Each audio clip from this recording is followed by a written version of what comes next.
ఈ టిప్స్ కానీ పాటించారంటే మీ హెయిర్ కూడా బాగుండేది. మా ఫ్రెండ్ కూడా అడిగింది ఏం వాడుతున్నావే అని. ఎందుకంటే 2 ఇయర్స్ బ్యాక్ నాది పల్చగా ఉండాలి. ఇప్పుడైతే చాలా బాగా అయిపోయింది. చిన్నప్పుడైతే నా జుట్టు లేదు. తర్వాత అలా మెల్లమెల్లగా వచ్చింది. ఫస్ట్ అయితే మా అమ్మ కేశకల ఆయిల్ అయితే వాడింది. అది ఇప్పుడు బ్యాన్ చేస్తారు. ఇప్పుడు అమ్మట్లేదు కూడా. అది బ్రెయిన్‌కి దెబ్బ అంటే అది చాలా బాగా వర్క్ అయింది. తర్వాత నుంచి మా అమ్మ పారాషూట్ ఆయిలే ఎప్పుడు కూడా మసాజ్ చేస్తూ రాసేది. ఆయిల్ ఎప్పుడు 2 జల్లు రిబ్బన్‌లతో వేసేసుకునేదాన్ని. ఇప్పుడైతే బాగోదు కదా! రిబ్బన్‌లతో వేసుకుంటే. అప్పుడు స్కూల్ టైమ్‌లో కాబట్టి బాగుండేది. అంతేకాదు ఏ సీజన్‌లో వచ్చే ఫ్రూట్స్ ఆ సీజన్‌లో తినేదాన్ని.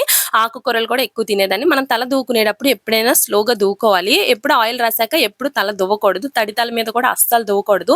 ఈ టిప్స్ కానీ మీరు పాటించారంటే మీ హెయిర్ కూడా బాగుండుద్ది. నేను ఇప్పటి వరకు పెట్టిన హెయిర్ టోనర్స్ మాత్రం చాలా బాగా వర్క్ అవుతుంది.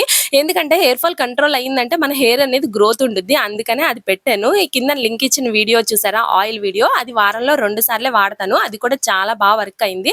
హెయిర్ టోనర్స్ మాత్రం ఖచ్చితంగా యూజ్ చేయండి. వారంలో ఒకసారి అంటే కుంకుడుగాయలతో స్నానం చేయండి బాగుండుద్ది.